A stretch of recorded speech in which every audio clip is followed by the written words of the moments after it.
What's up, guys? It's KB. Make sure you subscribe to the Underground Sports Philadelphia YouTube channel. Click the bell icon down below so you don't miss a single video from us. And thanks for tuning in to another video from Underground Sports Philadelphia. Now let's get into it. Philadelphia, baby, you're going to love it. Best sports fans in the world. Actually, the worst, but that's what makes them the best. What is going on, OTB Nation? Welcome into episode number 286 of the allegedly award-nominated, honorably mentioned number 9 NCAA ranked, and of course viewable on YouTube, Outside the Box podcast, the official lacrosse podcast on the Underground Sports Philadelphia podcast network. It's KB, it's Deej, coming at you with another wild week in the world of lacrosse. We're going to get into recapping Dallas, previewing Baltimore, give you our thoughts, and just like in-depth brain analysis of this whole Netflix attempting to acquire the PLL article that came out as we record this on Thursday night. We'll talk about the Lyle Thompson conversation, and we'll also do a little NLL Free Agency rundown as free agency is officially underway now. But before we get into all of that, make sure you're following us on the socials at OTB LaxPod, Twitter, Instagram, TikTok, Threads, all of those, same handle, OTB LaxPod. Follow Deej on Twitter at SCS_nextgreat. Follow me at KBIZZL311, which Deej is not letting me tag myself in anything now on Twitter, just like it wasn't letting me tag you. I think Elon is shadow banning us. On the low. On the low. I had a new follower in a grip. Mine just fluctuate. Like, I'll get one, and it's like somebody who mutually like follows me back or whatever, and then I'll lose like 6. And it's like, oh, I just had bots. Okay, thanks, Elon. Great website you're running here. Follow us there. Subscribe to the podcast feed, Apple, Spotify, wherever you get your podcasts. We're there. Leave a 5-star rating and review on Apple. Leave a 5-star review on Spotify. Goes a long way for helping this show continue to grow. Lets us do more dope stuff like OTB Live in Columbus, which, don't worry, we have the audio file. We're just finding a perfect time to place those interviews into an episode for you guys because they're pretty timeless for the most part, outside of a couple conversations we had in those discussions. But for the most part, it's a timeless conversation that there's a lot to talk about right now, so we're kind of saving it for a rainy day when we can just plug and play. Josh Burns' first and only appearance on the Outside the Box podcast that has no video evidence of it. It's like an old school episode. Yeah, like my first episode. Yeah. I was a call-in. Yeah, it was our first time, long time.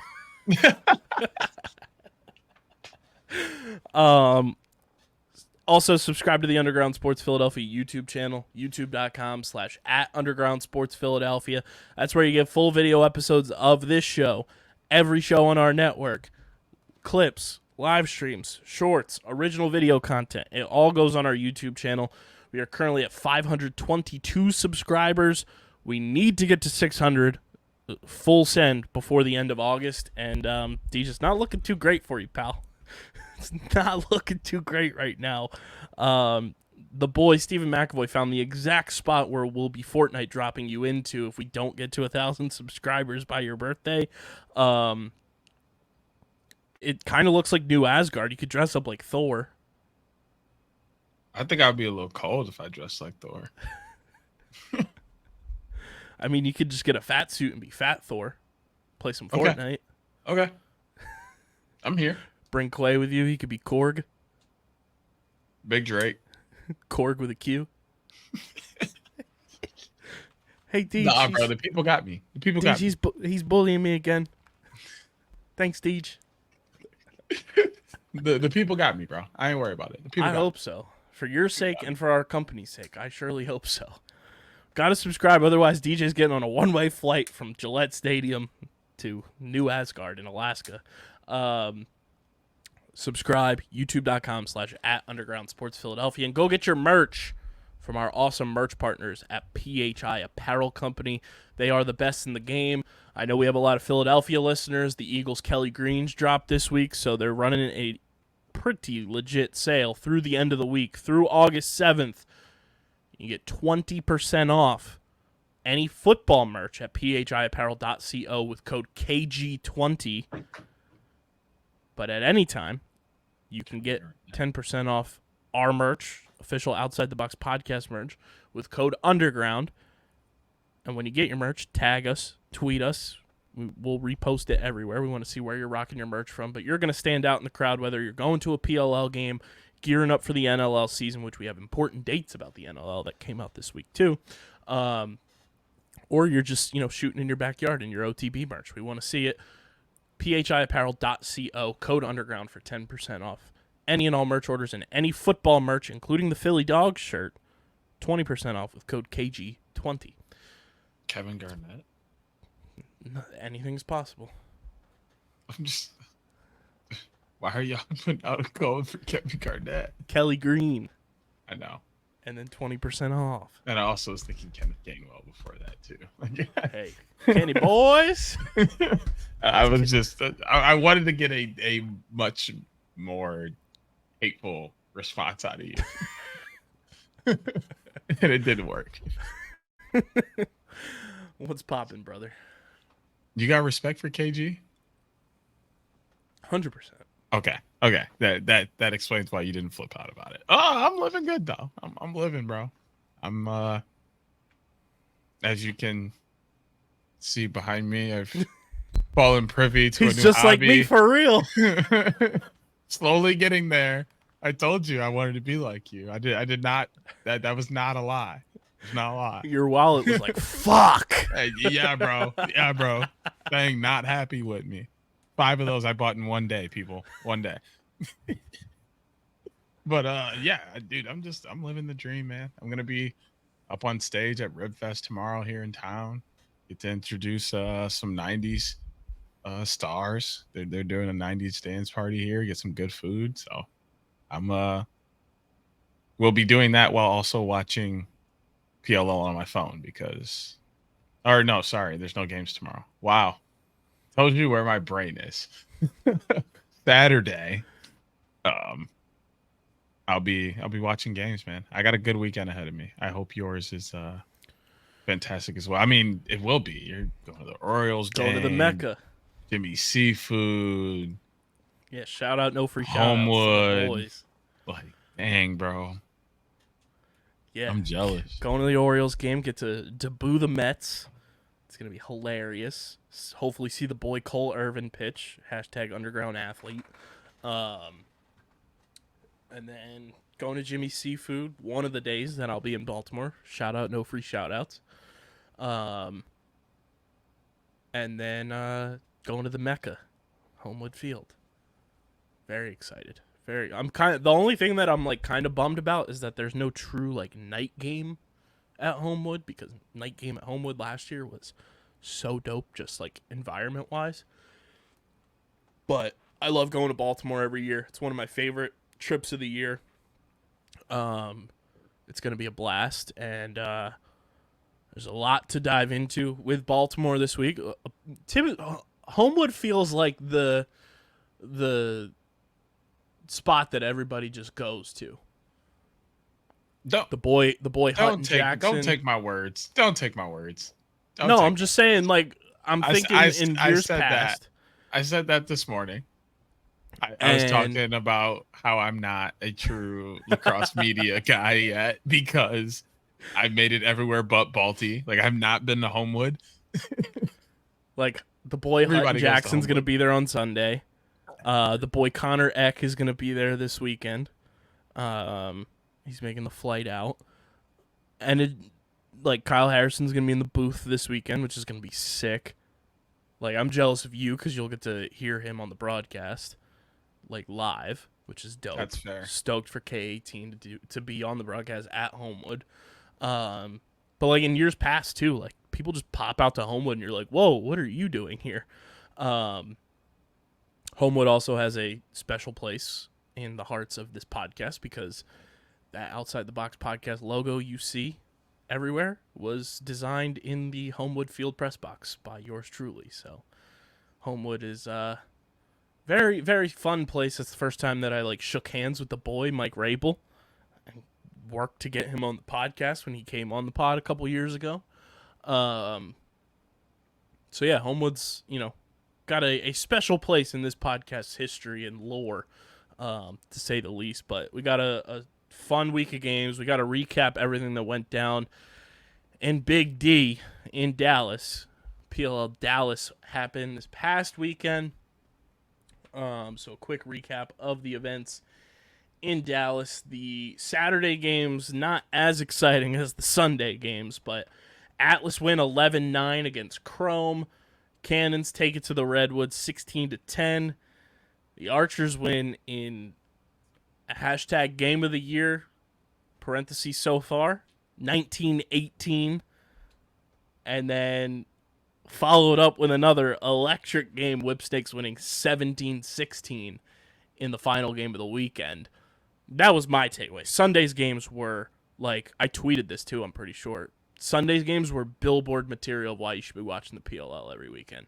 Those two games were so much fun, so much electricity back and forth between both teams involved in those games, and it was just high energy, high intensity, shit talking, goals scored by people you wouldn't expect in certain spots. They were just good old-fashioned fun-ass games to watch, to sit back, get your popcorn out, get your snacks, your drinks, and just enjoy. Those two games, even though you know the results, they're so rewatchable just because of how fun they were to watch. And it was just such a good Sunday for the PLL. And not to say that the Saturday games were bad, but when you get followed up by those two games, it's holy shit, what a weekend. Archers, best team in the league, question mark? Deej, your thoughts?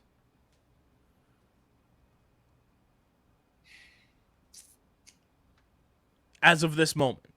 And that's excluding, obviously, they have the best record.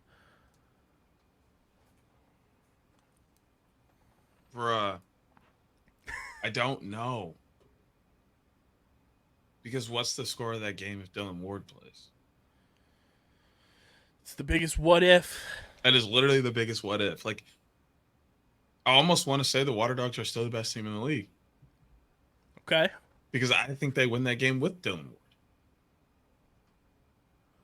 It's just looking at how well they play, not taking anything from Matt DeLuca, as everybody knows. I'm probably the biggest Matt DeLuca stan in the PLL. I did pick against him, but I'm probably still the biggest Matt DeLuca PLL stan to exist. You were like Adam Sandler in Uncut Gems when he's banging on the walls on the TV oh my God, when Archers won that game. Bro, that game was so fun for me to watch because it was watching DeLuca have a game of his life, playing fantastic, Water Dogs playing well, Archers playing well, Dobson's playing insanely. It was all around a good game on both sides. I didn't feel too many times that the defense made mistakes. I just felt like the offense just beat them. That's very different in my opinion. And this was just a flat out very good lacrosse game. And for the Water Dogs who have played that way without Dylan Ward, if they were to play that way with Dylan Ward, I think they beat the Archers. So because I have to go for what it means, what's real, the Archers are the best team in the PLL right now. And I say that because, one, they won. They have the best record. They look really good. This team has almost been the best team in the league multiple times before. They were just missing the face-off guy. They have the face-off guy now. There is nothing keeping them from being the best team in the league, other than possibly a healthy Water Dogs team. Can I add something to the Archers too? Of course. For what you said. Yes, they were obviously missing the face-off guy all these years. This is the first time they've had consistency and elite goalie play for 4 quarters.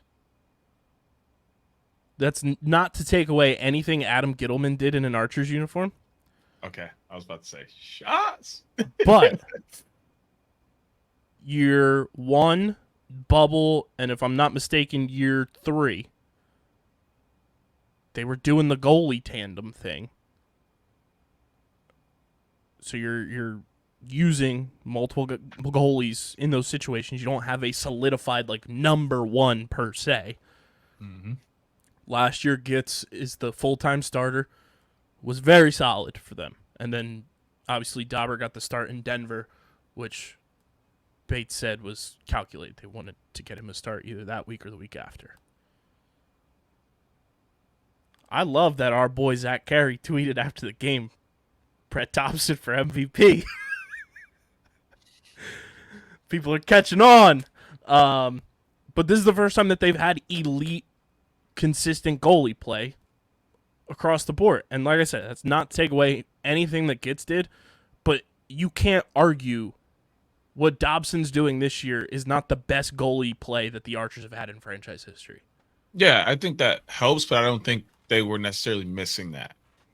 Like, I'm just saying it like enhances them being absolutely that number one, and that's along why, with missing the faceoff guy. Yeah, that's why I wanted to like preface that like it helps first, but like I also think a lot of those games that they lost in some of those years before, like sure the goalie tandem like didn't help with that, but if you had Michael Sisselberger back then, they're winning some of those games. A large handful, actually. There was a lot of those games they gave up the lead at the end of the game because they couldn't get the ball off the faceoff. Mm-hmm.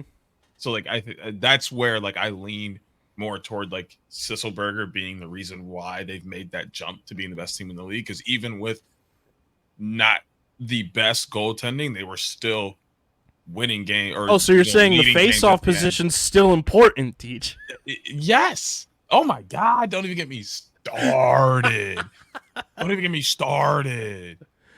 Okay. Who would have thought? Who would have thought? For all you people who are out there saying, "Oh, the face-off position is losing its validity," and "Oh, they're not going to have a job anymore," become a lacrosse player. Facts. That's why I hate lacrosse player. That's why I hate when the one person who's banned on this podcast says Fogo all the time. Fogo is dead. I mean, for the most part, in terms of like if you want to be good. Well, Fogo will not ever be dead because the face-off guys will continue to get off relatively quickly because you have to keep them. You have to keep their legs like fresh so that they can take your face-off all game. But you're only going to continue to make the roster if you can stay on if you need. If you're a face-off athlete.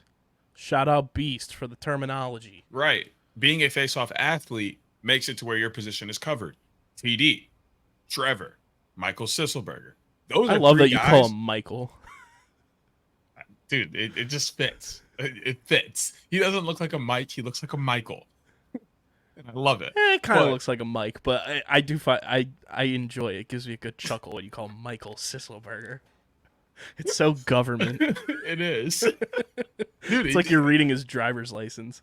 Okay, let's be honest here. The man walked by me and I like jumped back and like braced the wall because I thought he was gonna jump through my skin. Like I'm afraid to call him anything other than Michael. Doesn't he look like the big fish from the SpongeBob Olympics episode that brings Patrick out? That's the stadium. Just as bad as what I said about Xander. Just as bad. Am I wrong? No, that's why. Because I could also hear Mike Sisselberger, or as you say, Michael Sisselberger, doing the and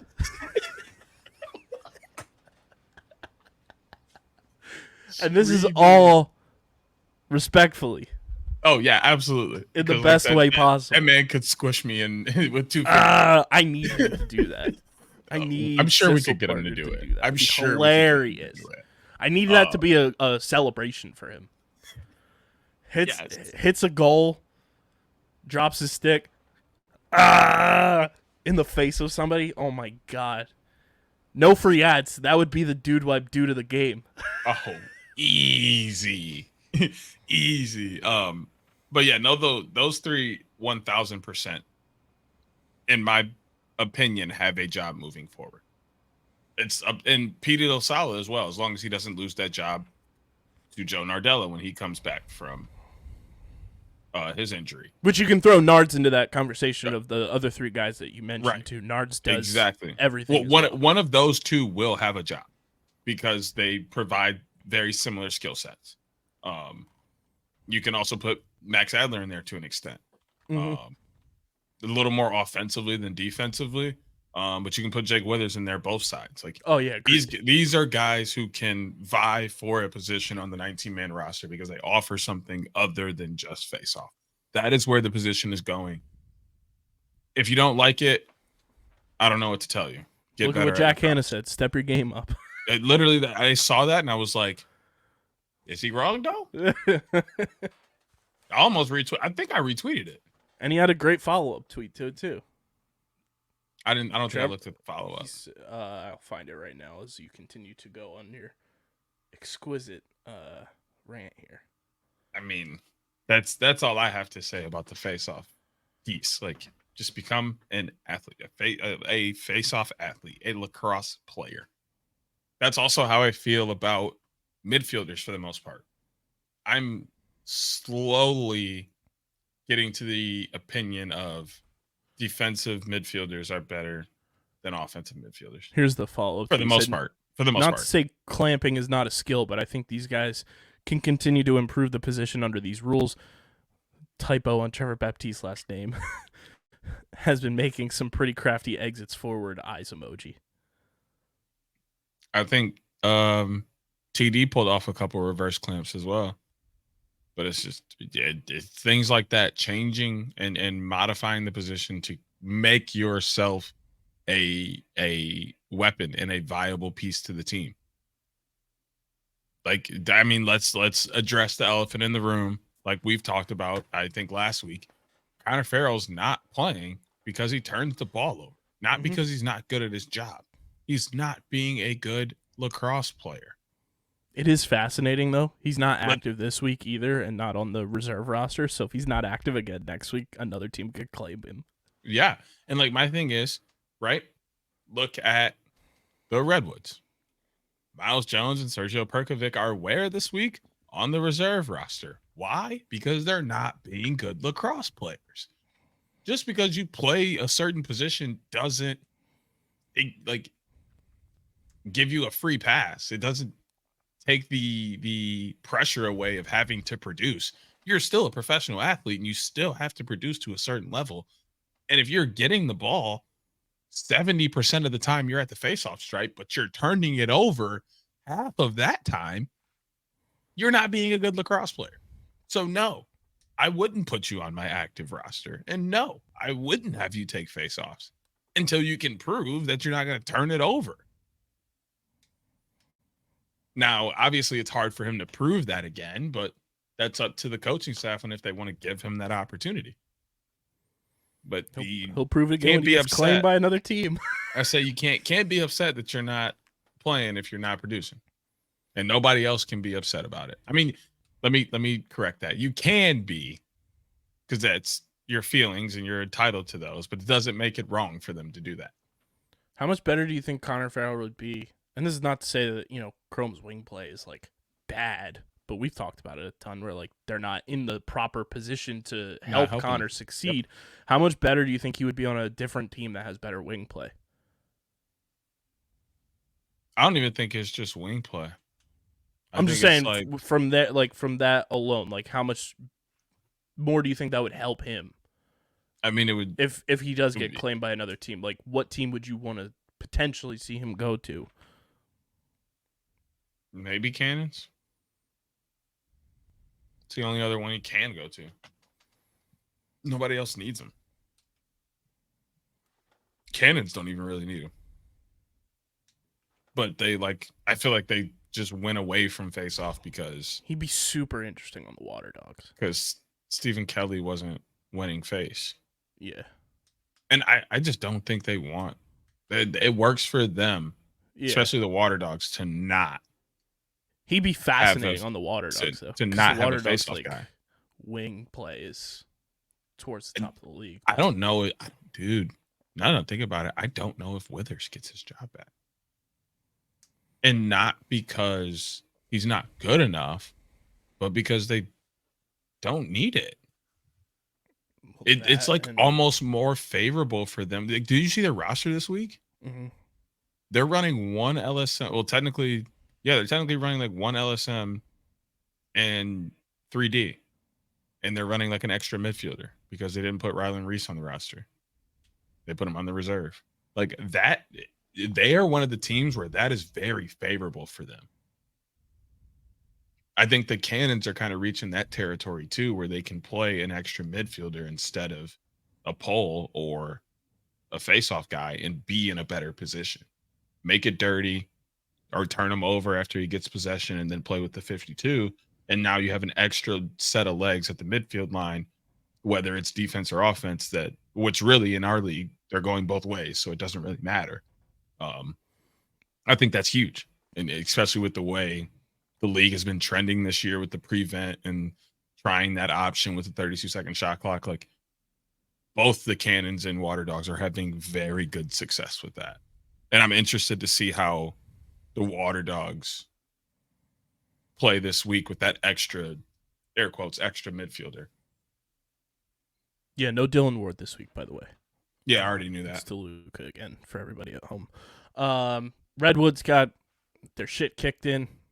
Chrome looked like the worst team in the league. And Cannons are really, really good. Hate to break it to everybody. Cannons are really good. They're going to be really fun in the Champ Series, too. Stop. We can talk about that later. Because No, I'm just saying in general in terms of the league. Oh yeah, like, I know, but league stand like the Cannons are good. Like let's just save that talk for when I can talk about that's a whole different discussion. I'm just talking about the team in general. No. That's a Cannons discussion, and that's a whole team discussion. Sir, I mean, if you want to have that conversation now, I mean, we absolutely can. I'm so ready for this conversation. Sir, I'm just saying the Cannons are good, and people underestimate them, ourselves included. I didn't. In the beginning of the season, we certainly did. I said they got a chance to be good, but we just don't know. I don't think I gave them good predictions. I don't think I gave anybody really a good prediction this year, but the Redwoods. Idiot. And we see how that's going. And you big dummy. I am a dummy sometimes. I'm pretty sure we both said the Cannons would have 3 wins. Probably, bro. Yeah, we see how that's going. Sometimes we know ball, people. I still think Atlas are not that good of a team, by the way. Coming out of Dallas. I don't think anybody does. Like, they got to win, sure. Good for them. Hold on. Let me say this though. If they go get that Kincannon that they got this past weekend, oh yeah, that's a huge. They might be that good of a team. But did they get that Kincannon because they were playing against the mishmash Chrome offense? Because we'll see if they get that Kincannon this week against the Archers. Yeah, we're gonna see, bro. If he's making those in-tight saves again and he's like kind of back to himself, like they can make a solid little run to get better seeding in the playoffs, because they are technically in the playoff now, and I do think they will be in the playoff. I think they will probably slide in at 7. I don't think Chrome will. I was gonna say make a nice little run to get that 7 seed. Hey, maybe they do. Maybe they do. Or maybe they sneak up above the Redwoods, who can't seem to win a game right now. Like, I'm not going to act like the Redwoods are not trending down. And the Whipsnakes have played well, but they're not far ahead either. Like, there are a couple teams where if a few balls roll the Atlas's way. Now, let me say this now that I brought up the Whips. Maybe they hit a stride because they looked good and they are healthy. They finally are healthy, and that's terrifying. Except minus Kyle Bernlohr, who can still come back and be healthy. So yes, it is absolutely terrifying. Yo, shout out to the boy though. Krebs? Not that I was, yeah. He had a great game. Yeah, you know, no big deal. KB bomb right before the game. No big deal. Sweatpants KB bomb brigade for BK. Sweatpants brigade too. We got 3 goalies. I forgot. Sweaties. The Sweaties. We might have to put that on a shirt. The Sweaties. I rock that. And I make my goalie buy it so he can rock it. He always wears sweaties. Sweaty boys. He always wears sweaties during games. And I'm like, hell yeah. We're getting team sweaties this year. I don't think people truly realized how pivotal Brad Smith is to that Whips offense, being as effective and efficient as they are. Like, it's one of those things where it's like, once that good thing is gone, you don't realize it, and then it comes back and bang. Brad Smith was a fucking game changer for them. Listen, and it was so fun seeing him back out there. And what a quote on the sideline too. I just miss playing lacrosse with my friends. That was so good. I like not taking anything away from Brad, because yes, he was the game changer, but not like in the way that I think a lot of people will think with that case. He just provides that element that you have to worry about him. He was such a spark plug. Like, it opened up more opportunities for people. You know what I mean? Like, Tucker Dordevic isn't going to get pulled every single time. So he's going to get some short sticks. He's going to dodge. He's going to have really good shot opportunities. Now, when Rambo dodges from X, that pull might stay just 1 or 2 seconds longer because it's Brad Smith and not someone else. Like, that is the kind of effect that Brad Smith has in a game. And that's the kind of effect young kids that you're looking to have on a game if you're listening. Like, you want to be that guy where you are so good that it opens up things for other people as well. Because you're going to get yours. If you're that good, you're going to get yours. I don't think Brad Smith is ever worried about getting his. But I think he really opens things up for the rest of that offense, and they will continue to flourish as long as he's around.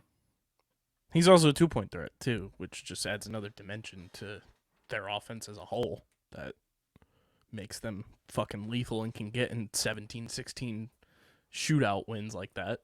Roman Puglisi was fantastic as well. Got to give him his props. He's been just solid all season. This is his best game as a pro, hands down. One of those flown under the radar kind of guys who just goes out and plays really like, wow. Jarrett has flown under the radar this year as a guy. And I asked Stags about Puglisi because, going into last year, he was so high on him. And obviously he didn't get to play last year because he was injured. But the expectations for him when they drafted him was like through the roof. And even going into this year, through the roof for Roman. And like, he's had some stretches where like it wasn't what the expectation is for him. And like Stag said, like the expectation is still high for him. And this was, I think, a good step in the right direction for Roman, like continuing to be on the game day rosters moving forward and not getting those random weeks, where he's left off the game day roster. If you're going to perform like that, you're going to crack the roster every single week. It's kind of like Kobe Smith and the opportunity that he's taken with Atlas now. Like, it's 3 straight weeks now. I think he's been back on the active roster, and he's earned every second of it. And I'm stoked for him because he deserves it. But those are the types of things you have to do when you are one of those players that your coach has high expectations for you in a positive way. And if you fail to meet those expectations, you're going to have to realize like there's a potential for you to be left off the game day roster for somebody else. But when you take advantage of those situations like Kobe has, like Roman Puglisi did in Dallas, that's going to pay dividends for your squad and for you as a player in this league. Yeah, I think there needs to be increase in roster size. I'm back to that. Game day roster. I just don't think there's enough practice time for guys to prove, so they kind of have to prove it in game, and there's just open up just a few more spots. But yeah, I agree. I think 21, can you do something for me? I think Roman played very well last weekend. I think he's been solid all year. Latrell's kind of been a guy that's just been like solid all year, but isn't like really getting that same recognition. Streezy's got to be a hard hat of the year award nominee. Yeah, I don't think this really, really sucks to say, but I don't think he'll get it. I think Danny Straps is going to win it again.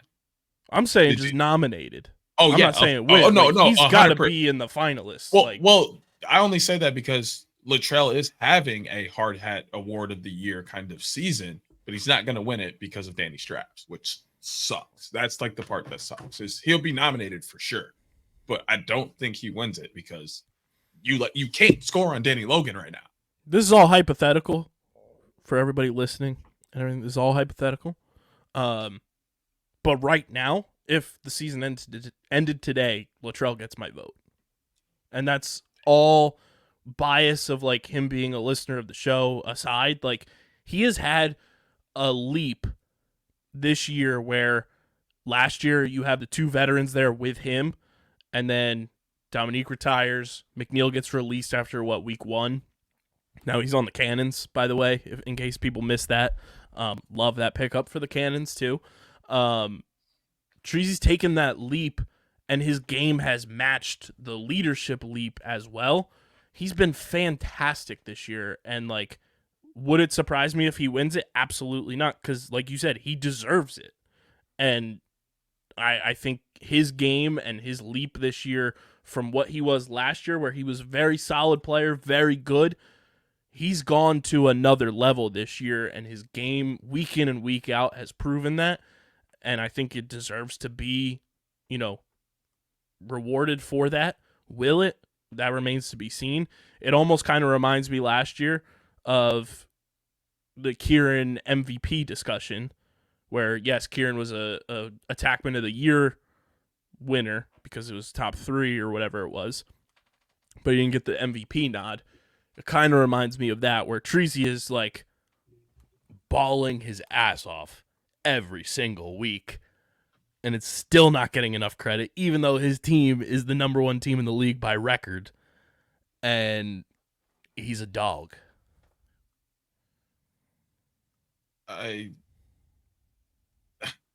Yes, but you literally cannot score on Danny Logan right now. Like, it does not matter who that.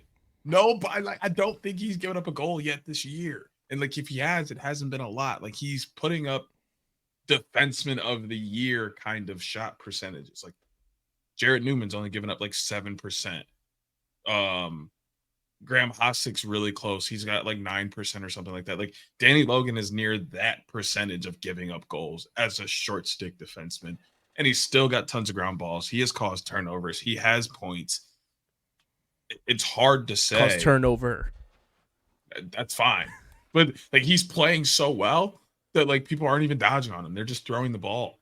Like, that's insane. People are scared. Like, the fact that Lacrosse Twitter, the broadcasters, other coaches are saying we're dodging on anyone who doesn't have 91 is crazy. It's crazy. The playbook when you play Atlas is dodge on somebody who's not 91. That's insane. It's not don't dodge on Tucker Durkin. It's not don't dodge on Gavin Adler. It's not don't dodge on Brett Maker. It's don't dodge on Danny Logan. That's criminal.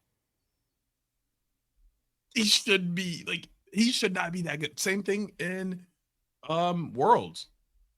Those guys were not dodging on Danny Logan during Worlds. He's just reached an unreal level at that position. I'm listening to you. I'm just pulling up side by side stats to just see everything here. All right. I'm going to read you player A, player B. You tell me who's who. This is average per game this season. Caused turnovers, 0.2. Ground balls, 1.4. Points, 0.6. Penalties, 0. That's player A. Player B. Caused turnovers, 0.8. Ground balls, 2.2.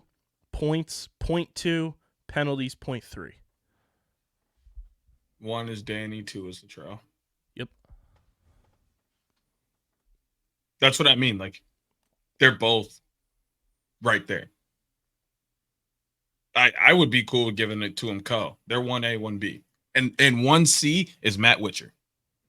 All right, Witcher. Fight your mama, not me. Matt Witcher's 1C. That dude has been playing his ass off. Crazy. Just so everybody knows, I yell that anytime Matt Witcher does anything, whether I'm in the press box or at home. I was screaming. I was screaming during that game in Dallas when he scored and doing everything. I was like, all right, Witcher. Yeah, because dude was balling. And he's been playing well all season. He's been their best short stick D-mid. which is a hard thing to do. He's got Scarpello over there, and he's got who's the other one? What's his face? That They got a whole dog pound over there. I mean, they do. Like, it's just crazy. I mean, Courier's basically a short stick D mid too. Like, he is a lacrosse player. I love Zach Courier. Can't wait till next season comes back around. This fucking guy. So yeah, that was Dallas. A lot of good stuff, a lot of strange stuff, and a lot of wild stuff. But nothing more wild than what we're about to talk about. But before we do, we want to talk to you guys about our awesome pals over at Tomahawk Shades, the best small batch eyewear in the game, who now have an app for you to download right on your phone. The iOS, Apple Store, the App Store, or Google Play. For downloading the app, when you open it up, you can claim a free pair of sunglasses. Who doesn't love free? Go to tomahawkshades.com or download the app, peruse it, get your sunglasses, your blue light glasses, and your prescription lenses. And when you go to checkout, use promo code USP for 25% off your order at tomahawkshades.com. That's promo code USP for 25% off at tomahawkshades.com or right in the new Tomahawk Shades app. Let's talk about the thing that was burning the lacrosse Twitter world down today, Deej. Netflix, PLL, front office sports, and the whole world was like SpongeBob's brain when they threw out his name. Because, my God, people, hey, all you people, won't you listen to me? More SpongeBob references there. Happy-go-lucky. Front Office Sports put out an article. We'll link it below as well. Talking about Netflix wanting to get into the live sports world, which, if you don't listen to our streaming platform, TV movie podcast, Streamer Season, go do that as well. We've talked about this with the Pro Surf League that Netflix tried to acquire the streaming rights for and then tried to acquire as a whole. We've talked about that probably a year ago at this point. Allegedly, Netflix tried to do the same with the PLL, and people lost their goddamn minds on the internet today. Being a new age business person myself, obviously running Underground Sports, I have a bit of a business brain to understand some of this stuff, not to the extent of negotiating with a multi-billion-dollar company like Netflix, multi-million-dollar company like the PLL. But being around this league, being around important people in this league, and just knowing how they tend to operate and how smart of humans they are, a lot of you guys overreacted quite a bit, I would say. DJ and I were shooting the shit about this topic before we started recording. We both kind of agree. A lot of you guys overreacted. Understandably where you're coming from. Like, we see where your overreactions are coming from. But we're here to tell you, you overreacted quite a bit. Because before we even dive into this, did Netflix acquire the PLL, Deej? Can you answer that question for me? It's a yes or no for the people at home. Did Netflix acquire the PLL as a sports league or even streaming rights last year when this allegedly happened? Let me think on this one for no. Thank you. It didn't happen. It did not happen. Now, before we even dive into this, I want to do something here. I want to bring up the dictionary definition of the word discussion for everybody at home. Okay? This is the dictionary definition of the word discussion. There are two definitions here that I thought I was are perfect. Literal and logical. Okay. The origin of the word discussion is late Latin, by the way, for everybody at home too. So discussion, it's a noun, and it is the action or process of talking about something in order to reach a decision or to exchange ideas. To use it in a sentence, the proposals are not a blueprint, but ideas for discussion. A conversation or debate about a certain topic. plural noun, discussions, to use that in a sentence, discussions about environmental improvement programs. A detailed treatment or a particular topic in speech or writing. See Appendix 1 for a more detailed discussion. There's your textbook definitions of discussion. I want to bring it back to the first one there. The proposals are not a blueprint, but ideas for discussion, and it is the action or process of talking about something in order to reach a decision or to exchange ideas. The article that we are talking about here from Front Office Sports said that Netflix had discussions about acquiring the PLL. Now, when we look at the definition here, Deech, of discussions, everybody can just take a nice little breather. Inhale through the nose. Everybody do it right here, everybody. And exhale through the mouth.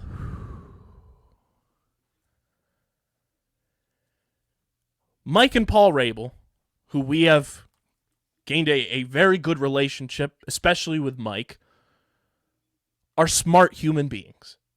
Much smarter than you and I in a lot of aspects. Oh, yeah.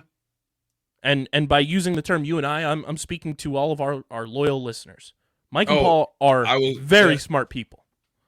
They are smarter than both of us in a lot of aspects. Oh, yeah. Especially me. As a business owner myself, I'm not Deej knows this because we talk about business ideas for this podcast in particular.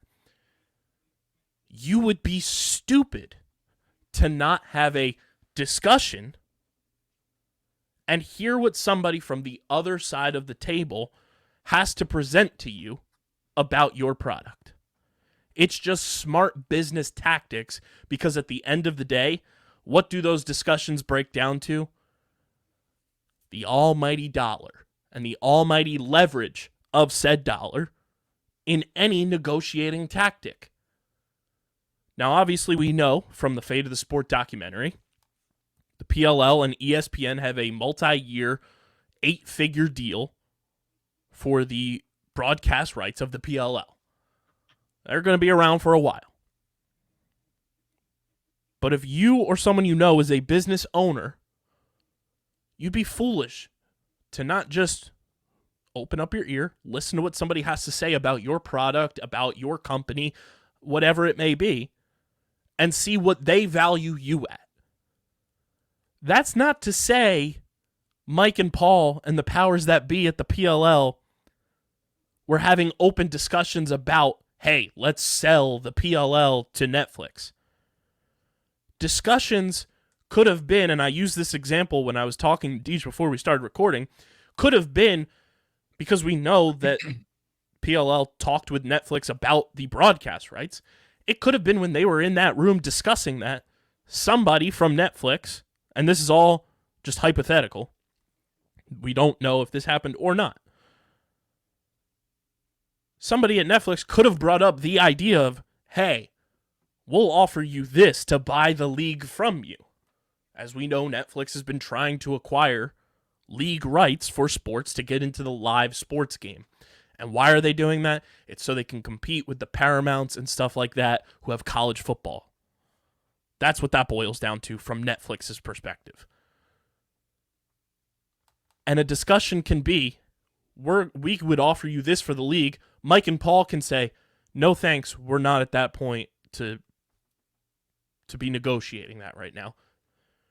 Deej, can you tell me that encapsulates as the definition here of a discussion? Because it's the exchange of ideas. Netflix had the idea of acquiring the PLL. In this alleged hypothetical, Mike and Paul said, no, we're not at the point of doing that right now. Thanks, but no thanks, because they did not acquire the PLO. That's an exchanging of ideas. They reached a decision. Henceforth, the definition of discussion. I plead my case, Your Honor. listen, I agree with you, but I stand with the people too. I get their standpoint for real. Um, it's hard to hear that businesses that aren't sports or lacrosse based are interested in the PLL because, well, that could possibly mean that they don't have the best interest for the PLL in their heart and lacrosse, and that's what people are worried about. And also, I just think people are like, it also almost seems like a sign of failure to be looking, air quotes, around this, to sell the league this early. I think that's kind of just where everybody's mind goes with that, is that they're actually entertaining the idea of selling. Maybe not even if they're entertaining the conversation, just that the idea has been entertained. And I think that just scares people, which I get, but I also think they need to just relax and understand Mike and Paul care a lot about not just lacrosse, not just the PLL, but lacrosse in general. And they've put a lot of time, effort, money, tears, blood, sweat into the PLL and lacrosse. And they're not just going to hand it away for the first payday, or they might not hand it away for any payday. And they prove that if you watch Fade with Sport, they prove that they're not going to just bend the knee at the first payday. Yep. Let alone any payday. So I think everybody can just breathe, like you said, and understand, excuse me, this is not a selling of the league or even the beginning of a selling of the league. It's simply just conversation. It's a discussion, if you will. And on the other side of things, with DJ and I having journalistic backgrounds ourselves, this is no knock at Front Office Sports for putting this in their article. This is smart of them to put this in their article, because in today's day and age, when an article comes out, 90% of the people are not going to read through that article. They're going to click on it, see what's in the first couple seconds, and then click out if it doesn't interest them. But the first person that scrolls through it and finds what we're talking about here, what the internet was talking about today, and screenshots it and quote tweets the article with that, look what happened today online. The discussion gets had, this article's getting talked about, so then people are going and clicking on that article, and what does journalism in 2023 break down to? Clicks. People clicking on that article, reading that article, forming their own opinions on it, and people are probably wondering why the PLL had no comment on it. I'll give you 3 reasons from our perspective here of why there was no comment made. Actually, I'll give you 4. Number 1, they don't have to comment. They're not required to. You don't have to give a comment just because somebody asks you to. That's first and foremost. Number 2, it would not shock me, and this is just based off of like what I know as, just being a person who dabbles into just reading about stuff like this. With the PLL being on ESPN, which is owned by Disney, Disney and Netflix are competitors, everybody. I guarantee there's some sort of thing in the contract between the PLL and ESPN for the broadcast rights where you're not going to comment on a competitor while you're under contract with a certain entity about that competitor trying to acquire not only broadcast rights, but your league in general. So you're not going to breach that contract in a hypothetical sense. We don't know the contract. We were not in the room where it happened. Shout out to Lin-Manuel Miranda. Number 3. Today, we're recording this on Thursday, and starting on Friday through Sunday, the PLL has one of their biggest weekends of the year. I'm sure their focus, rather than an article coming out about something that happened last year, allegedly, is more so on their Hall of Fame weekend, their weekend of games in Baltimore, and their PLL, was it the Junior Cup or whatever it is? Junior Championships. Yeah, Junior Championships happening this weekend as well. Those are 3 big things happening for the league in general that their time, focus, and dedication should be more focused on and dedicated towards. Number 4, it's something that happened last year. That is part of what the article says. If it's something that's in the past like that, it's not happening right now. And everything that happened from this article coming out, whether you like it or not, publicity for the league happened today. People were talking about the Premier Lacrosse League today. The name of the league was in the zeitgeist of the sports world, was in the zeitgeist of the streaming platform world, was being talked about in the same breath as the original streaming platform, the big bad billion-dollar company that is Netflix. That's good publicity. Whether you believe it or not, that's good publicity. The league was being talked about. The league's name was out there for the public. There's no need to comment on it.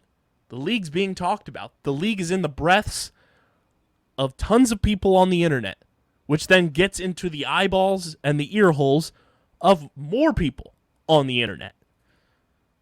That's why there was no comment. I guarantee that's why there was no comment. So don't freak out. Like I said, inhale, exhale, and like DJ said, Mike and Paul not only care about the sport of lacrosse and this league, but they care about you as fans. This league doesn't happen and isn't as successful without the fans behind it. I can guarantee from the relationship that we have with Mike, he would not tear down the work they've done since 2017 to get this league to where it is now in 2023 just for a quick payday. Because if you watch Fate of a Sport, they were offered a quick payday and turned it down. Millions and millions of dollars, that is life-changing money, they turned it down. That's not in their interest to do. Their interest is making this league the most successful professional lacrosse league possible for the fans, for the players, for these future home cities that are coming next year, for the communities that those home cities will be in, and the future of this sport being talked about in the breath of the NFL, the NBA, MLB, NHL, MLS, and being something that people are turning their TVs on for, that are buying tickets to go and watch. That's what they are worried about.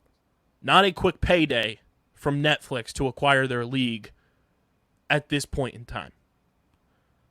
DJ, any final thoughts on this Netflix saga that we got today? Nah, I just think it got blown out of proportion. Understandably, but in the future, take a minute. And this is life advice, relationship advice, life advice with OTB. Man, business advice. Like, you can take this and apply it to every part of your life. Do not respond right away. Take the information in and sit on it for a second. Really think about it, reread it, re-listen to it, re-watch it, whatever the case may be, and then respond. Give yourself an opportunity to understand, comprehend, right? A lot of times we listen to respond instead of listening to comprehend. This goes into reading things, watching things, do all of those things with intention to comprehend first and then respond later. And I think a lot of the immediate questions and things that we see get thrown out wouldn't be thrown out right away, because you would kind of dispel some of those things yourself first. Like, people wondering if the league is even thinking about being sold. I think a lot of people could have dispelled that themselves if they just took a few moments to pause on it for a second, think about what's being said, and then be like, that don't even sound like Mike and Paul, and then just move on with their day. Like, just take a second, breathe, and comprehend.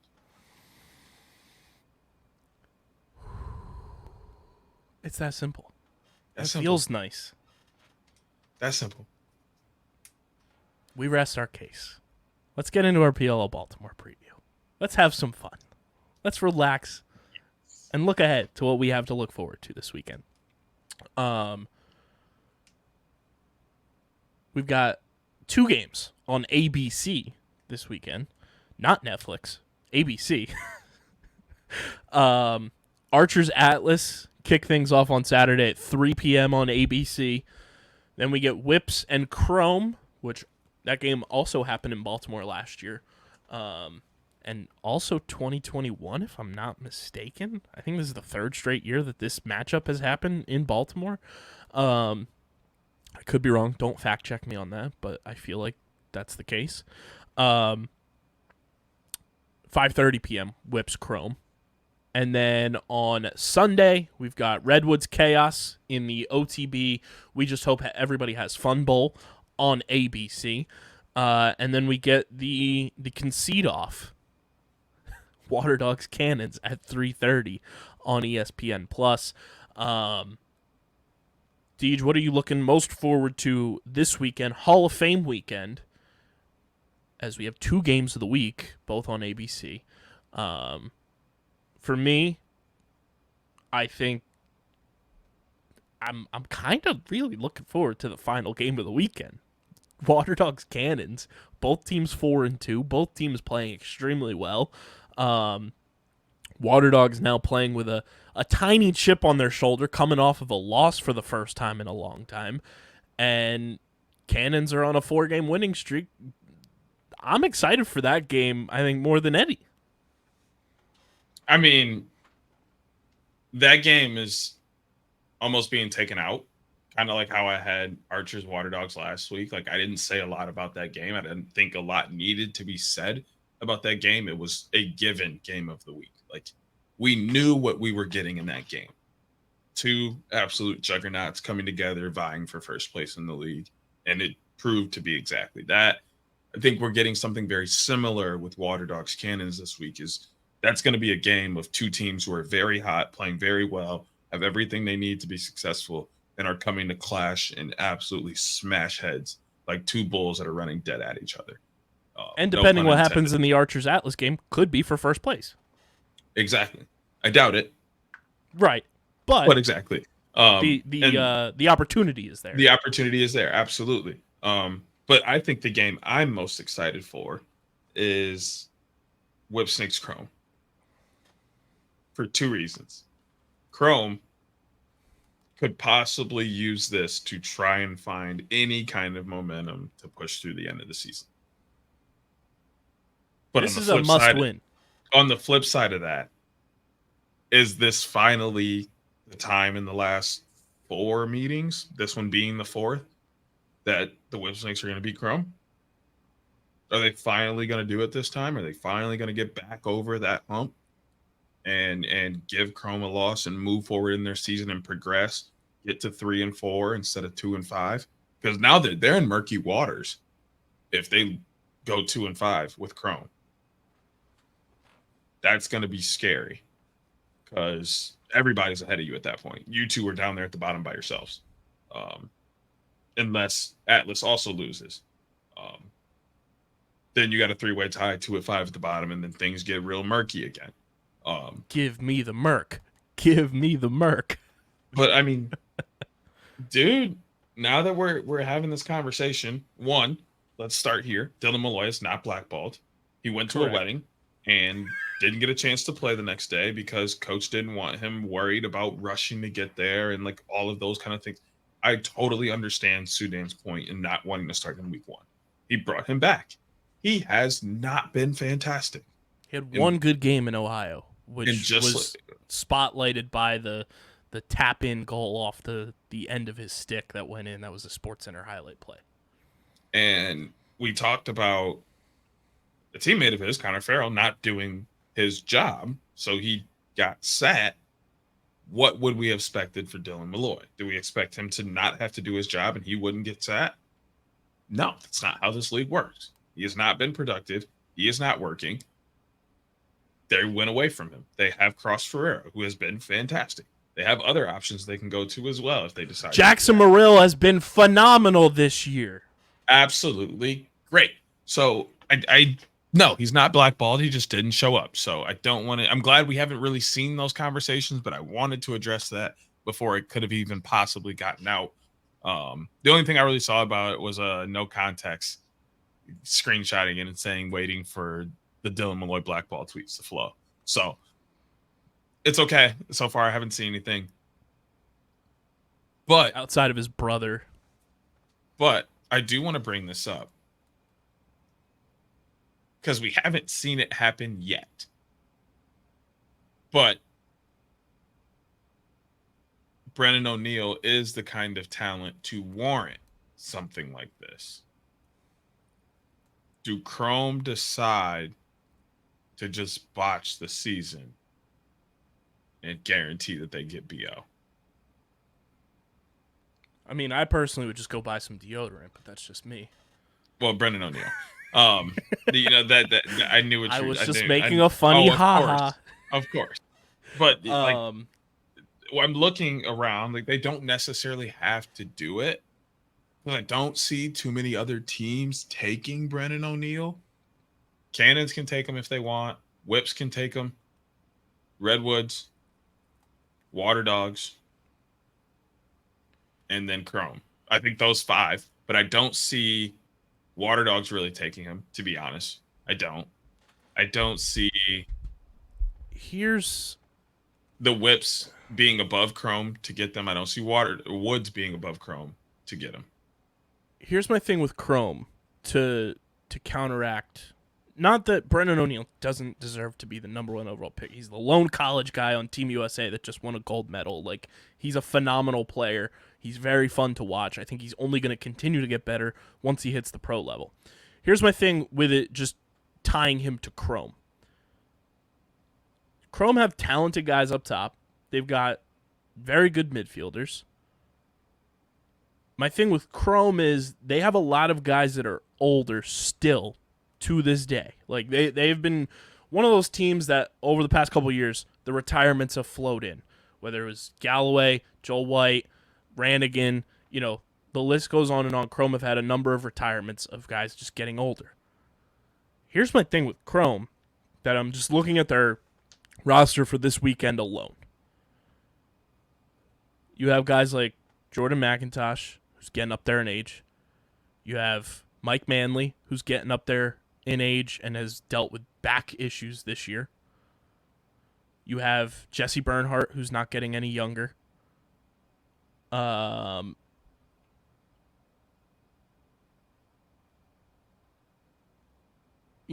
Jesse King, he's the boy. He's 30.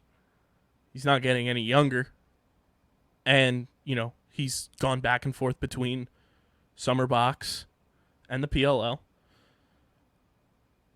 Is it in their best interest to, one, tank the season with those aging guys, still playing at a high level like the Jesse Bernhardts, like Mike Manley? I think Mike Manley's having a phenomenal year for his career this year.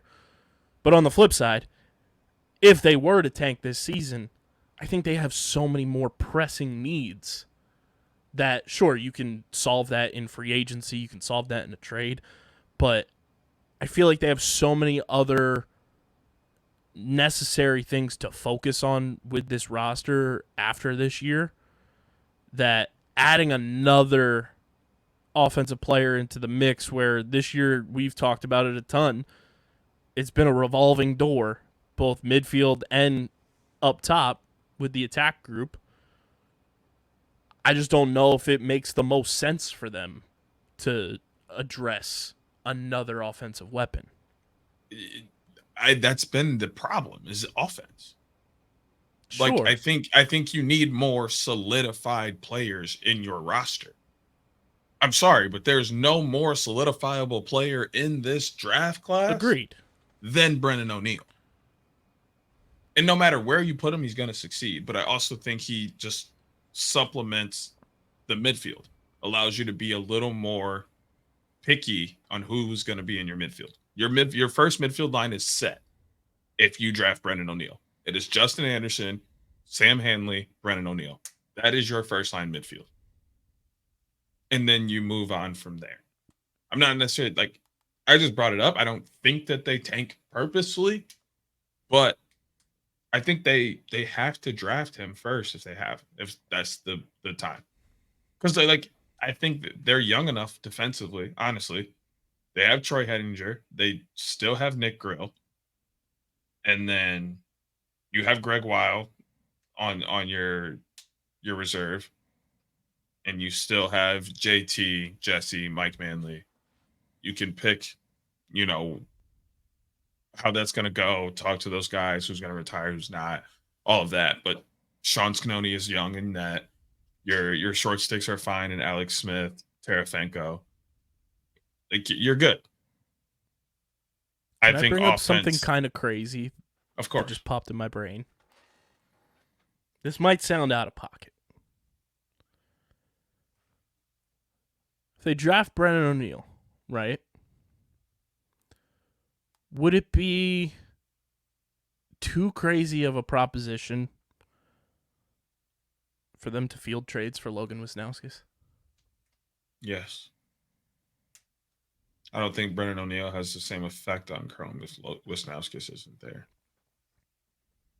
Or would it be crazy for them to field trade inquiries for Brennan Nichtern? Maybe. And I only say that because the only thing in his way is military obligations. If he doesn't have those, he's fine. He's going to run just fine in their offense, and he's going to be one of their best players. So, like, how long are you dealing with military is really the only question with that. But BO will run out of the box, just like you did for Team USA, and would be almost unstoppable. So I think you keep Nichtern, you keep Wisnauskas, you keep Morrill, you keep I'm Cross. just saying, with the way that their offense, when we've seen it look good in spurts this year, it's been with their fielding this weekend up top. Right. It's been Right. Logan, Jackson Morrill, and Cross. But I mean, let's not act like if Nichtern's playing all year, he's not going to play X. Morrill's going to go back up top. Like, that's just fact. I'm just saying, like, for this iteration of Chrome, for what we've seen, like, on a consistent basis, like, that's when their offense has looked somewhat competent. Has but been those three guys. And I'm assuming next year Nichtern's back. Like, that's what my assumptions are with this conversation. Is Nichtern's back. He's going to be at X. You have Cross on one side. You have Logan on the other. Up top, you run. Your first line, in my opinion, has to be maybe not J.A. Maybe Morrill takes that spot. But it's either J.A. or Morrill with Hanley and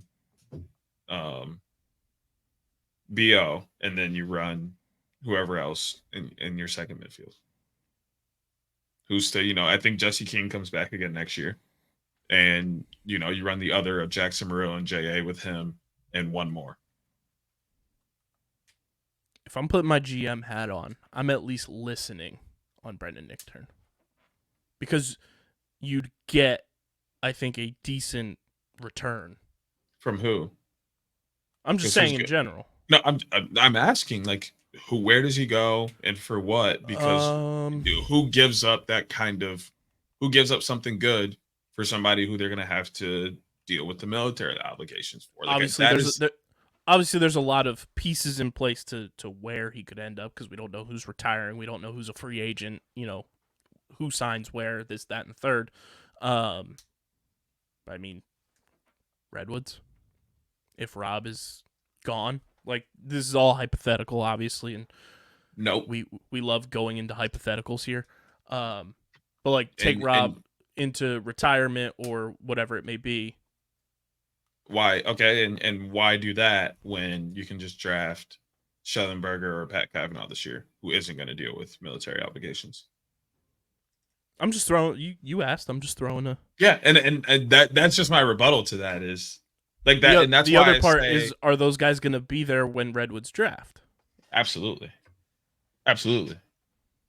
Nobody needs an ex-attackman.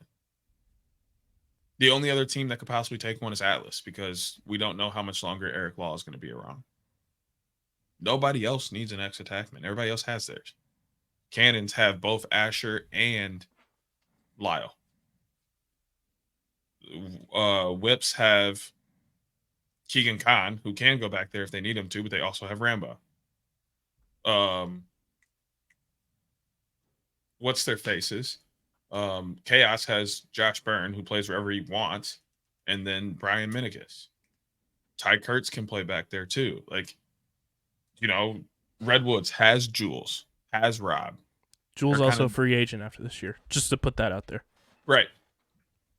But Atlas is kind of the one team. I don't know that Atlas has even a backup guy. Like if Rob decided to retire and we went and got another midfielder, we could move Jules down there and the Redwoods would be just fine at attack. If Eric Law retires and they could move Chris Gray down there, but Chris Gray has been phenomenal on the wing, so why put him over at X? Just go draft another guy. You could put Xander Dixon down there, but he's been great for you through the midfield. Why put him down there? Those are kind of the only two teams I see needing an X attackman. Neither one of them I see picking up the option on Nick Turn because of the military obligations. And then they could both have their pick between Schellenberger and Pat Cav. One's going to get the other. If you don't get Pat Cav, you get Shelley. If you don't get Shelley, you get Pat Cav. It's not an L to me for either one. And then you can still move on and do whatever else in your draft that you want to do, i.e. Redwoods possibly going and getting a goaltender, Atlas possibly going and getting a goaltender, maybe a goaltender, maybe a defender. Like I don't know what they want to do there. Probably a goaltender though. I don't know, Drake. I feel like Drake Porter hasn't gotten a legitimate shot, so that's my piece on them not getting a goaltender. But yeah, I think Chrome almost definitely picks Brendan O'Neill first if they're ending up being the first pick. I think they would be almost stupid not to. And then you just got to factor in salary caps as well. Yep. Just as a baseline of everything, like and then obviously who's going to stay on the roster, and if you can right. trade a guy to clear cap space, you got to consider it. And obviously, I gotta say here, if Atlas ends up number one overall, one of Pat Kavanaugh / Connor Schellenberger will not be drafted in the first round. They'll fall. Because I think if Atlas picks first, they either pick one of those two or they pick a goalie. And if they pick a goalie, that forces the Redwoods' hands to pick the other goalie before he's off the board. No offense to any other goalies that may be coming out this year, but they are not to the par of Liam Entenmann and Chase Hurlin. Those two will be the first two goalies off the board. They may be the only two goalies off the board, but those two will be drafted. And depending on when they get drafted and who they're drafted by, that changes a lot of things. But Redwoods are in trouble this week. They're in trouble this week. I do want to see both teams have fun, but I don't know how things will go. I think both I had a heart teams will attack have when I fun. saw both Miles Jones and Sergio Perkovic on the reserve. I didn't. Never expected to see that in my days of viewing lacrosse ever. Sure. But I will say one thing that I loved, and I think we were texting about this, Kirsty. or it might have just been, we were texting about Curse. I tweeted, there's no reason that Curse should have ever been out of a game day roster ever because, right. Jesus Christ. Kevin Rogers looked so comfortable in this system. That was a pleasant surprise. Not that he's a bad player and, not that it would, but, he just fit right in, and I loved it. I loved how they used him. I think that was a perfect pickup for them. And the midfielders need somebody who's going to dodge. So go out and get somebody who dodges. Kevin Rogers dodges. Awesome. I loved what I saw out of him in Dallas, and I think it's only going to continue if they keep running this type of midfield out there. And I love that signing even more after Dallas. He had one goal, but just the intangibles that he brings to the table. I mean, I was a fan of his when he was on Chrome too. K. Rogers, he's a dog. And for him to just fit in perfectly, it was plug and play. He's the perfect plug and play guy for this midfield. And I'm excited to see him just continue to play with these guys. And I'm thrilled that Kirsty's back in the lineup because he deserves to be there. He's unfucking believable and could end up, looking back at when this season's all said and done, when we look at how he plays, could end up being one of the steals of this draft class. Steal? Yeah, possibly. But like, I don't think a lot of people had. I don't know. I don't know if I'd rate him as a steal. I don't know how to look. I'm just basing it off of like where they got him and how criticized the pick was initially as well. Not by us, obviously, because we both loved it. But yeah, no, I think him being back in the lineup is very good, and I think there needs to be more dodges from X for Jules, and more downhill dodges for Kirsty, Bertrand, Rogers, Nakai from up top, and then let Westberg move around on the inside, and go to Rob and Ryder in like 2-man games or off the resets, like that kind of stuff. Just find ways to get everybody involved. It's a little stagnant right now, but hey, this week's going to be good. Maybe they come out with a win. But I think the schedule gets a little more favorable for the Woods moving after this week.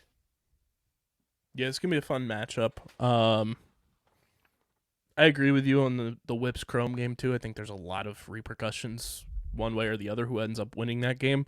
So I'm looking forward to that as well. Plus, hopefully it gets a little dark. Nice little pseudo night game. No pun intended there because Chrome are playing. But the other thing I wanted to bring up, because I didn't want to ruin our rants that we were going on. Did they switch your Wi-Fi over mid-pod? No. You got hella glitchy. I mean, you did too, so I don't know, man. I don't know. It looks like you're on a hot spot for me right now. You went out a couple times for me. What the hell? So I don't know what's going on, dude. What the hell? Yeah, I don't know what's going on. That's weird. Let's feed the duckies before we get kicked out of here. I was gonna say, it feels like when I was watching you talk about Brendan O'Neill, it was like a bad dub where you were talking, but then your voice was behind. Oh, that's the worst. That's the worst. Makes you turn that's the stuff that makes you turn something off. Right? Let's feed the ducks, though. It's the PLL Baltimore Picks of the Week, powered by Trophy Smack. Guys, there's no better way to upgrade your fantasy smack talk than with our friends over at Trophy Smack. They've got the trophies. My fantasy football league, I just paid my dues, and it was increased, Deej, because we got a new trophy from Trophy Smack, so I had to pay the trophy due as well. Also, I can just lose and be broke even more. You can upgrade your fantasy smack talk for your fantasy leagues across the board. They've got trophies, rings, belts. I've seen they've got trophy chains now, Deej. They got the chains that you can throw on for your league. They also have the metal wall art, the Smack Talk wall art. They've got the last place trophies for all the losers out there. Go to trophysmack.com/underground and upgrade your fantasy Smack Talk today. What are you doing? Why do you got that old rinky-dink trophy? Upgrade that bad boy. trophysmack.com/underground. Deej, we start things off at Homewood Field on ABC. Archers 5-1, Atlas 2-4, 3 p.m. That gets us started. How you feeling about the battle of the Bows and the Bulls? Bows up. Yep, I'm with you. Archers, Oh. they're in that territory that we talk about, whether it's PLL, NLL, they haven't given us a reason to pick against them. Got to go Archers. I don't think there's anything to say unless Atlas gets that cannon they got last week. I am excited. This is the first time we've got Sis versus Trevor. If Atlas gets that cannon they got last week, we in for it. This might be a pretty good game. But if the cannon that's played most of the season shows up, Archers will run away with this. Sis versus Trevor is going to be very fun. This is the first time we get it, too. Highly anticipated. But it may also... It may not be anything we're expecting it to be. When is the last time Trevor's been, tested? maybe Sis just runs through him. Week 1 when played Redwoods. Was he really tested though? I think TD gave him some battles. Yeah, some, but like this has a true potential to be like 50-50, or Trevor might lose. Like, when is the last time that we truly believe Trevor had a chance of losing the face-off battle? Probably one of the matchups against Nards at some point.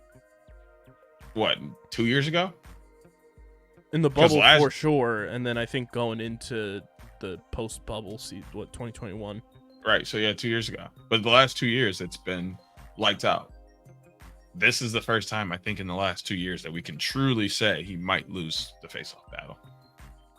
I don't know if I'll go that far, but it'll be way more down to earth than why not Trevor's been. Why don't you think he could lose it? I mean, it's the same aspect of Sis hasn't seen Trevor. Right, but it's a weird thing with rookies, right? Even TD did it a little bit. Like, the only person who did slow him down a little bit was TD, or it was Trevor, but like TD kind of raked his rookie year, and everybody thought he was gonna like continue that pace. He dropped a little bit last year, and he's kind of come back down to earth. But like rookie seasons at the face-off stripe, if you catch on fast, like Sisselberger has done, you normally just ride that high. So that's the only reason I'm saying he has like a legitimate chance to beat Trevor, is he's playing so well, and that Trevor hasn't really played anybody at this pace since, nobody's given him this kind of possible run that I think Sisselberger will give him in the last 2 years. I'm going to put it on the record for myself. I think Trevor wins at least 60%. And that's no slight. That's no slight to Sis. That's not too high, but like Trevor's still in a league of his own and will hold his own. And I really think this is as close as a 50-50 as like there is when it comes to Trevor right now. I'll take the truly over. I mean, of course you're going to. You are biased, and that's okay. I'm not biased. I just think Trevor's like in the pantheon by himself right now. You are inherently biased, and it's okay. I'm removing all of my bias. I hear you. Because I think Sis is phenomenal. Yeah, I know you do, but like, he's not Trevor to you. Nobody's Trevor. Let's not kid ourselves. I mean, you know what I'm getting at. You know what I'm getting at. Don't do this. Don't. I'm just saying. I think Trevor's still in a pantheon by himself, and he's going to be 60%, 60 plus. That's what I'm saying. There is some bias there. I'm not saying it's bad. If we could bet on face-offs, I would hammer it. I'm not saying it's bad to have bias. I'm just pointing out that there is some bias there, and it's okay to have it. I have reason to be biased for Sis. He went to Lehigh. Shout out to Lehigh, baby. Here we go. This guy. Whips Chrome. I don't know how I feel about this game, but it's going to be hella interesting.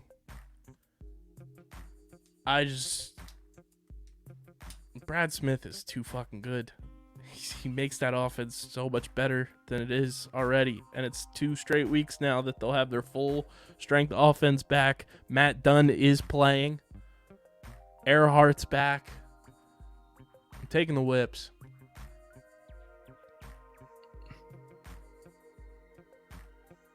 Bro. I want to take the Whips, bro. But, bro, it has been so long since the Whips beat Chrome.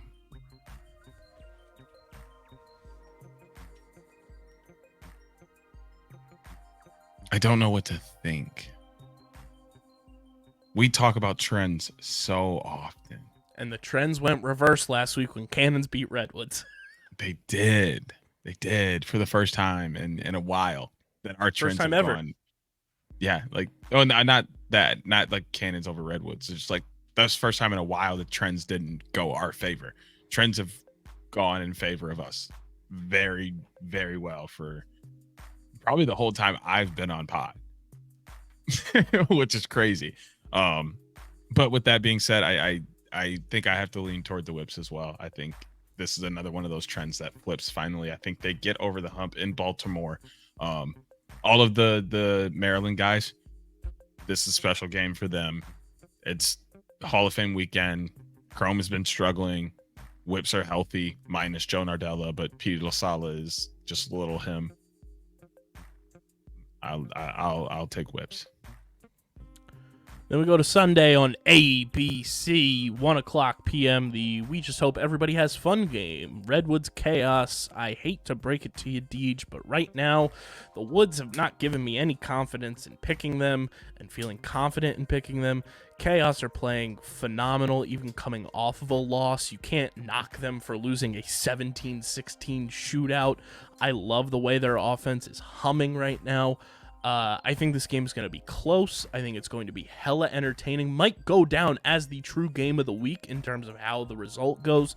But I'm going with what has shown to be successful right now, and that is the Chaos offense. That is Blaze Reardon. I got to pick Chaos in this matchup. So, Chaos has Jared Newman, who is giving up right now a 7.39% shooting percentage or something like that. Jack Rowlett is still possibly the best defender in the league. Blaze Reardon is in net. And they have one of the most complex offenses to exist. On the opposite side, Rob Pennell and Ryder Garnsey are having a season like no other. Jack Kelly has been phenomenal in net. The in-between. Well, even Eddie Glazner and Garrett Epple have been fantastic as well. The in-between, the midfielders for the Redwoods have been short of atrocious.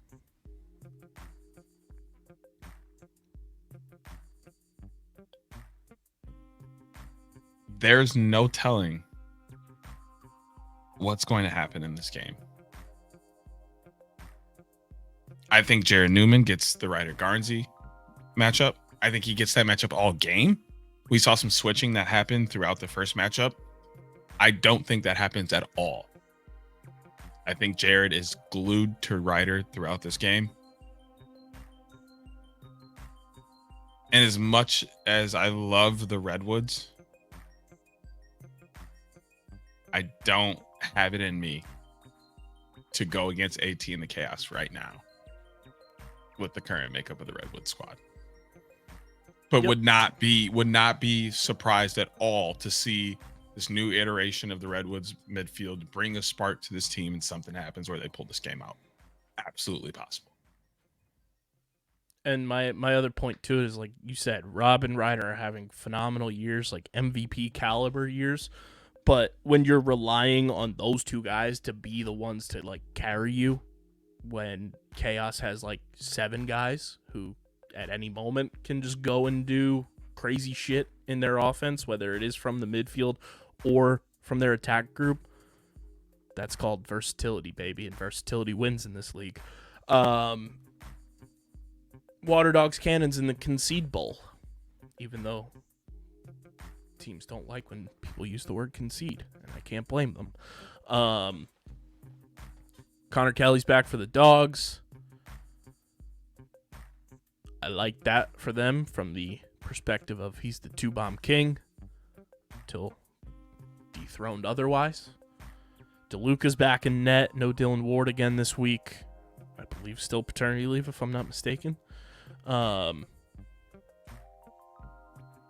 Cannons on a 4-game win streak. Dogs playing with a little chip on their shoulder coming off a loss.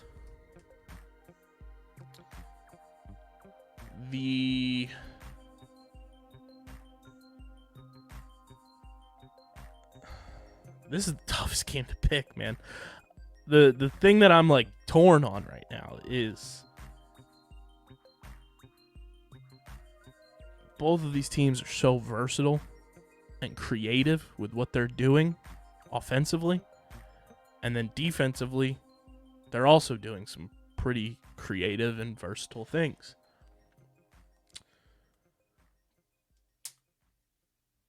But I think the Water Dogs are a bit of a more complete team, especially with CK Fody back in the lineup. I think this game is going to be the game of the week. And I'm going with a close win for the Water Dogs to get back on track.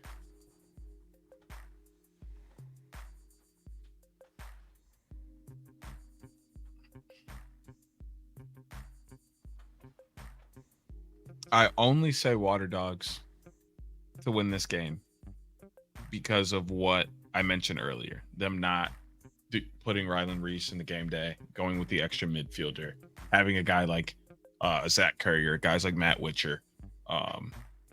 They're in a position to take care of the middle of the field, which is where this game's going to be won. Ground balls, face-offs, turnovers in the ride, taking advantage of fast breaks, all of those things. I think the Water Dogs midfield is a little more built for and is ready to do. Not saying that Cannons won't come out and they won't work hard and they won't look to do that. I just think the Water Dogs are a little more suited for that, and they have guys who just make the right plays at the right time, and they're just going to be a little too much to handle for Cannons. I think this is the closest game of the week. I think this may go to overtime, just with the energy that the Cannons play with. They play with a different kind of energy than the rest of the league is playing with right now. But like I said, after last week, looking at the way Water Dogs played, if they had Dylan Ward, they might be the best team in the league. So I can't ignore that.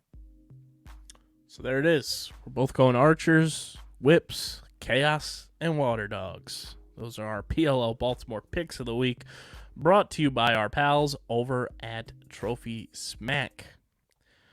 Let's get into the other hot debate in the streets, the Lyle Thompson discussion, everybody. Shout out to the boy Dukes, who I will hopefully see this weekend at Bar Down. He set the internet ablaze with his Lyle Thompson discussion, which, if I'm not mistaken, we've had that discussion on this podcast before, too. I quote tweeted the clip from the Crease Dive, which those are the homies. Jordy and Dukes are the homies. And I said, you know, Dukes, for anybody, if you missed it, you live under a rock. Dukes is basically saying that Cannons are a better team without Lyle this year, ipso facto. And it turned into this whole absurd debate online, as Lax Twitter tends to do with things of this nature. I personally quote tweeted Duke's tweet, and I was like, it's pretty simple. Cannons have a brand new coaching staff, who I think we can all agree as a collective coaching staff are better than what the Cannons were working with, and that's no slight to our friend of the program, Sean Quirk. I just think the staff as a whole is so much better this year in terms of managing the guys on the team and coaching and putting those guys in the positions to win. I think this roster is conducive to that. You know, they built this roster in free agency, brought some guys back that were on the team last year, and added Matt Campbell in the draft because that's the only guy in the draft that they have on this roster. Outside of, you know, guys who they signed like Ethan Rawl, who went undrafted and stuff like that. But they built a roster that works well together, which over the past couple of years, it was Lyle or bust. And in 2021, it was Lyle and Paul or bust. And it wasn't really roster construction. It was, let's feed the best players on the planet and the best players on our roster and make them do everything for us. And if they can't do it, well, we're screwed. And that's evidenced by their piss-poor records in both 2021 and 2022. The coaches are putting the players in the best positions to win. Coach Holman talked about it after Fairfield, where like he sat down with Asher Nolting and said, hey, you were doing this last year. We're not going to do that anymore, and has like unlocked this next level of Asher's game, and Asher's becoming one of the best players on the planet, more so than what he was his rookie year. And that is proven week in and week out this year. He's become a much better overall player this year.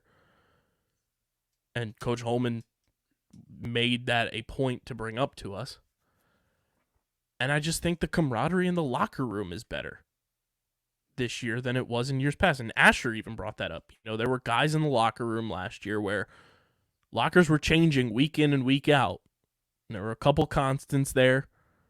But, you know, it was a revolving door in a lot of aspects.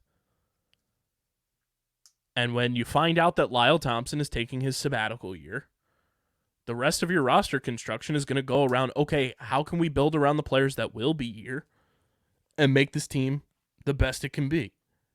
It's that simple. Are they better in the simplest term without Lyle Thompson this year? Yes, they're 4-2.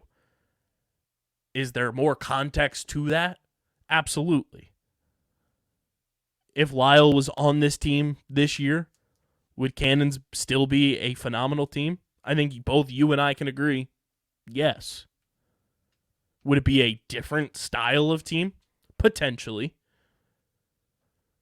But what Dukes was bringing up was not saying that Lyle Thompson is a bad lacrosse player. He was not saying Lyle Thompson is a bad teammate. He was not saying Lyle Thompson makes the Cannons worse. He was simply stating the Cannons are playing better lacrosse this year as a team than they did last year when Lyle Thompson just so happened to be on the team. Deej, Lyle Thompson is your guy. He is your bit in terms of tweets and reminding everyone that he's good at lacrosse. The floor is yours, my friend. Inadvertently, I happened to wear my Lyle Thompson shirt today. Not going to lie, I thought you did that purposefully. I did not. No, I actually got dressed this morning and completely forgot we were recording the pod today and that this was going to be on the list of discussions. But yeah, I'm wearing this Lyle Thompson shirt. He is, in fact, my guy. I think he's when the GOAT conversation comes up and we talk about across generations, you know, Ryan Powell, Mikey Powell, Paul, I'm one of the first people to throw Lyle Thompson's name in there. I think he is and you're not alone. I think he's the greatest to touch a stick. And that's a little biased toward where the game comes from, the history of the game, how much love he has for the game, the passion he plays with it. It's beyond just his field aspects of it. But nonetheless, with all of that being said, that does not mean that two things cannot be true at once. The Cannons are, in fact, playing better this year than they have ever played with Lyle Thompson. But Lyle Thompson is still very good at lacrosse. And Lyle Thompson is still playing very well with the Six Nation Chiefs. He did just win MVP with them. He did just have 4 points, 2 goals, and 2 assists in their semifinal opener last night. They did get the win, and they're up 1-0 in the MSL semifinals. So, once again, Lyle Thompson being good at lacrosse. Oh, my God. The Cannons being good at lacrosse. They're both happening at the same time. It just so happens that Lyle Thompson is not on the Cannons at the time that it's happening. Does that mean that Lyle Thompson's a bad player? No. Does that mean that Lyle Thompson, or does that mean Cannons' lack of success was Lyle Thompson's fault? No. Does it mean that someone pointing out that Lyle Thompson isn't on this team and they're doing well is racist? No. No. All it's saying is they removed one person, added a few others, changed the way they played the game, and whoa. Not on their own volition either. It's not like they willingly removed Lyle Thompson from their equation. Lyle Thompson removed himself. First off, the man said he's taking a sabbatical so he can go play for another team, which we all understand why, because he's and not be closer to his family. And like we know why he's playing there. He's not allowed to play both. He's closer to his family, et cetera, et cetera. No reason to go into that part of it. He's not on the team this year, however you want to look at it. Coaches had to do something about it. You lose literally possibly the greatest player to ever touch a stick. That's going to change the way you look at everything. I need people to understand, even last year when the ball was stuck in Lyle Thompson's stick, he still had the most assists on the Cannons. He still had the most assists on Georgia this year. He still has the most assists for the Six Nation Chiefs. He's almost positive he had the most assists for the Haudenosaunee during the World Championships. He does, in fact, move the ball. But he dodges how he wants to dodge. And if he takes 10, 15, 20 seconds to dodge, that's just Lyle Thompson. You just better be ready to catch the ball when he throws it to you. And if you're a goalie, you better hope you can see it when he shoots it, because if not, it's in the back of the net. What are we complaining about? It's just true. The ball does, in fact, get stuck in his stick. Lacrosse right now, especially the PLL, is a game of ball movement. So Lyle Thompson going over to the MSL and allowing the Cannons to have the opportunity to try an offense where the ball can move around more has proven to come to fruition for them. Let's not be stupid here. Getting Lyle Thompson the ball if he's on your offense is plan A. That's like playing basketball and not giving the ball to LeBron James if he's on your team. That is plan A. He's going to touch the ball, and if he decides to give it up, yes, then you go and move forward to your other plans. But every single play, the ball is going to go touch Lyle Thompson's stick. If it gets stuck in there, it gets stuck in there. Same thing with basketball. Every play, it's going to LeBron James. If it gets stuck in his hands, it gets stuck in his hands. Who complains about it? No one, because he's LeBron James. So let's give Lyle Thompson the same respect. If it gets stuck in his stick, shut up. Let him play. Let whatever happened, happen. And then they'll make adjustments moving forward, and they'll figure out how to make it work. I do think he'll come back into this team, and they'll figure out how to make it work. I don't think Lyle Thompson's going to get barred. I don't think he's going to come in and mess anything up. And I do think two things can be good at once, that this team is good without him and that he's still good at lacrosse. That's just literally the end of the discussion. I really hope this ends after this week. Plus, Lyle can move the ball. It's proven, both in the box game, in the field game. Like you said, he's an assist leader. He moves the ball to his teammates. He's played in lesser shot clocks in the NLL. It's a non-issue, and to go out and try to play the racist card and racism card because somebody's having an opinion that has nothing to do even in the realm of race, creed, color, whatever it may be, is lunacy. That was not even in the stratosphere of what Dukes was bringing up. I felt terrible that he was getting fucking bombarded like that because there was no need for it.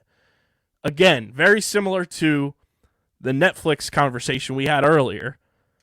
People are just so quick to be reactionary and want to get takes off and want to be argumentative before they sit back and just, like you said, listen, comprehend, and try to understand what is being said. Not once did Duke say Lyle Thompson was a bad lacrosse player. He was saying the Cannons are just playing better lacrosse this year as a team, and it just so happens that Lyle Thompson is not on the roster right now. That's all it is. It does not need to turn into this whole race debate, this whole argument for argument's sake type of thing. It's fucking crazy. I laughed at the clip that the Crease Dive put out that said, Dukes, what did you learn this week? And he said, I learned that, once you've had 3 drinks, you just need to put your phone down. So don't drink and tweet, kids. Dukes did nothing wrong whatsoever. People need to calm the fuck down on Facts. #Lax Twitter and stop turning everything into a debate and an argument just to have an argument. Calm the fuck down. We are all trying to enjoy this sport because we love this game. It is not that serious.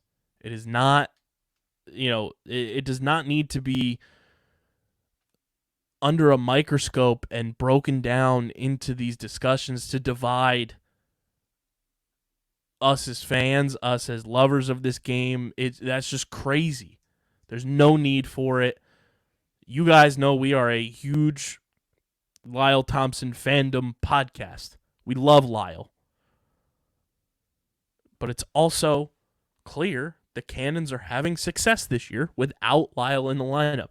It does not mean Lyle's a bad player. It does not mean Lyle's a bad lacrosse player as a whole, a bad person. None of that. Bad teammate, none of that. Two things can be true, like DJ said, without one of them being wrong. It's okay to have two correct opinions, two correct statements. Let's all shut the fuck up about this, because I'm tired of it being on my fucking timeline. Fuck. Any final words, Deej? No, I said everything I had to say. There you go. I'm good. Last bit here, because we've gone almost 2 hours. It's the NLL Free Agency Rundown, brought to you by our friends over at Kenwood Beer, now available in the Pittsburgh area. It's getting ever so closer to Detroit, Deej, and hopefully closer to New Jersey as well. You guys can go to kenwoodbeer.com, use the Kenny tracker, see who's got it on tap in the Philadelphia and Pittsburgh areas. Crack open an ice cold Kenny while you're perusing through the NLL Free Agency transaction wire, because everything is not as simple as all the other sports for whatever reason. Must be 21 or older to do so. And, of course, please drink responsibly. Just sifting through some of the big signings since we last recorded, Deej. The Nighthawks signed Dan Coates to a 1-year deal. The Mammoth have placed the franchise tag on Dylan Ward. The Albany Firewolves made a qualifying offer to Leo Storos. And then looking here, the Las Vegas Desert Dogs have just been busy as all get out. They signed James Barclay to a 2-year deal. They signed Charlie Bertrand to a 1-year deal and placed him on the active roster from the injured list. The Georgia Swarm signed Shane Jackson to a 3-year deal, so he doesn't hit free agency. A lot of rumors swirling around that he could have reunited with Mark Matthews in Toronto, but thankfully that's not the case, because that would have been disgusting. He's staying with Lyle in Georgia.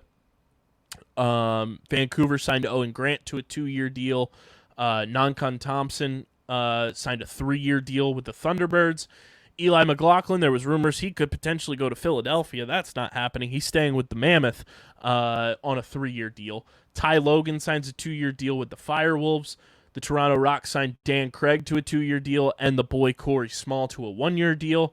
The Seals signed Eli Gobrecht, the boy, shout out, got his bag, 2-year deal to stay in San Diego. The Wings signed Deacon Knott, who will more than likely be their backup goalie, to Higgy, to a 1-year deal. Deej's New York Riptide have signed Cam Dunkerley, which I love that move. They finally have a goalie. That's fantastic, to a 1-year deal. They've signed Max Wayne. I love that he's in New York, because the whole Gotham thing, even though Gotham in the comics is technically right around the corner from your boy's crib. They signed Max Wayne to a 2-year deal, and they also signed Tyler Davis to a 2-year deal, and they signed JT Giles Harris.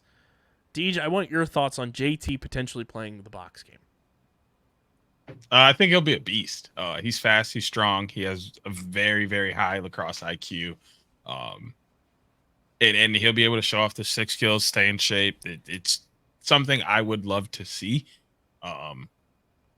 And he would definitely supplement that defense, something that I think he's the kind of player that they're looking for on that defense, kind of a lockdown guy that can provide a little bit of offense and bring a veteran-like style and personality to the locker room. But, I mean, you pair that up with Cam Dunkerley back in net and Max Wayne, and some of the other pieces they have there, and they're starting to make some very good strides. So my Eastern Conference squad is definitely still appealing and pandering to me on a regular. Then more Vegas Desert Dog signings. These are all 2-year deals. Connor Kirst, Jack Hanna, Jake Saunders, John Wagner, Dylan Watson, and Peyton Wallace, all to 2-year deals. The Georgia Swarm released Craig Wendy, so he is now a free agent. The Mammoth signed Joey Capito to a 1-year deal. They also signed Connor Watson, Nate Facin.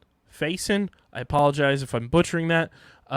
Caleb Martin and Chris Veltman, all to 2-year deals. Your Calgary Roughnecks signed my boy, the Jackrabbit, Josh Courier, to a 1-year deal. Love that he's back with them. The Bandits signed Bryce Sweeting, Justin Martin, Nick Weiss, all to 1-year deals, and they offered a qualifying offer to Adam Bomberry. The boy, Nick Rose, future guest on this show, signed a 1-year deal to go back to Toronto. Looking here, the JT Giles Harris deal was a 2-year deal, by the way, for everybody. Dan McCray, which we mentioned last week, he retired, and he is now an assistant coach with the Colorado Mammoth. He's back on a bench that quick. The Halifax Thunderbirds signed Max Waldbaum to a 3-year deal. The Swarm signed Miles Thompson to a 1-year deal, placed him on the active roster from the injured reserve list. Looking here, Toronto signed Billy Hostrauser to a 1-year deal. San Diego signed Trey LeClaire to a 2-year deal. The Panther City signed Brandon Goodwin to a 2-year deal, and the boy Cole Pickup to a 2-year deal. Colin Kirst also signed with Vegas on a 1-year deal. So the Kirst boys living it up in Vegas. Vegas also signed Casey Jackson to a 1-year deal and placed him on the active roster from injured reserve. Halifax signed Kevin Hill to a 1-year deal. Georgia re-signed the boy Lyle Thompson to a 3-year agreement. They also signed Miles Ham, Gage Board, Lucas Nagy, and Dustin Hill to 2-year deals. Your Calgary Roughnecks signed the deep boy Steve Fryer to a 1-year deal to be Christian Del Bianco's backup. I love that. Albany signed Tanner Buck to a 1-year deal, and Buffalo signed Carter McKenzie to a 1-year deal. So there is the rundown there of what's happened so far in NLL Free Agency. Also, shout out to Trey LeClaire and Eli Gobrecht. They signed with Gorenlian as their agent, and it's cool to see that, you know, he's negotiating multi-year deals for their clients in the NLL. I love that. I hope that becomes more of a norm for some of these guys to have a little bit of security of where they're at and get paid as well. Any deals stand out to you there, Deech? I love Steve Fryer going to my Roughnecks. That's great backup. Once again, veteran presence in the locker room and kind of just very smart IQ guy that can point out some things to some younger defensemen and things like that to get them in a better position.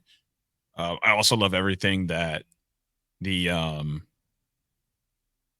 what Desert Dogs did, keeping their young core together and getting a lot of those guys signed for a couple of years and really getting to the books to try and build something there. They had a very good, first season. They're trying to look to build upon that. And first things first is locking in young guys that you can mold into what you want your team to be. And then they can kind of push that impression on whoever else you bring into the fold. And then lastly, really just Eli McLaughlin, him going back to Colorado, them stamping that and getting that back, I think is huge for them. Him and Ryan Lee are like kind of their two guys that keep them going. And then that third is, in my opinion, Connor Robinson. I think, Zeddy Ballgame, we know what we get from him, but those three guys are kind of the pieces of their engine that really make them move. Those are the core four. Yeah. But those three are like huge. Like, they kind of just got Zeddy the last 2 years. And like, even like, in my opinion, without Zed, they're still a very good team. And like they still get the production they're looking for because they kind of turn to those three first. And Zed's kind of that filler at the fourth where it's like, oh, you wanted to put the emphasis on these guys? Okay, then Zeddy will give you 4 today and make you remember that.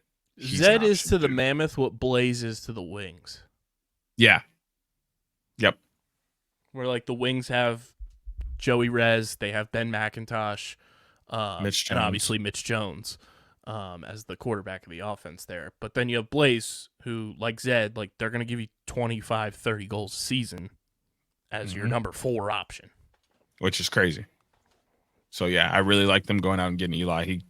seemed like if it wasn't, and no, this year, every time they needed somebody to do it, it was him.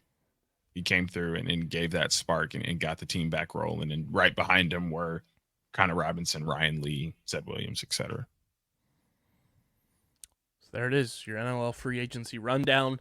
I'll be in Baltimore this weekend, so if you are there, come say what's up. It's going to be bonkos. Looking forward to it. Hopefully going to film some dope content and enjoy some kick-ass lacrosse going on with the PLL. Make sure you guys are following us to keep up to date with all of that at OTB LaxPod, Twitter, Instagram, TikTok, Threads, all of that at OTB LaxPod. Follow Deej on Twitter at SCS_NextGreat if you want to see some good rib content. And you can follow me at KBIZZL311 on the tweet machine. Subscribe to the podcast feed, Apple, Spotify, wherever you get your podcasts. Leave a 5-star rating and review. It goes a long way for helping this show continue to grow, helps our network continue to grow, and maybe one day we'll be the ones getting the offer from Netflix. Who knows? But you need to subscribe, so go subscribe. Please, we're begging you, subscribe to the podcast feed and subscribe to the Underground Sports Philadelphia YouTube channel, youtube.com/@undergroundsportsphiladelphia. Make sure you include that little @ symbol because you need to. We are currently at 522 subscribers as of this recording. We need to get to 600 by the end of the month. That is a whole company initiative, and we need to get to 1,000 before September 4th. Otherwise, DJ is on a one-way flight from Gillette Stadium to New Asgard in real life over there in Alaska. So go subscribe, youtube.com/@undergroundsportsphiladelphia, and make sure you go get your merch, phiapparel.co. Use code underground for 10% off any and all orders, and through the end of this week, use code KG20 to get 20% off any football merch. Go Birds. This has been episode number 286 of the allegedly award-nominated, honorably mentioned, viewable on YouTube, number 9 NCAA ranked Outside the Box podcast, part of the Underground Sports Philadelphia podcast network as the official lacrosse podcast on the network. For Deej, I'm KB. I'll see you suckers in Baltimore. And until next week, we're getting the heck up out of here.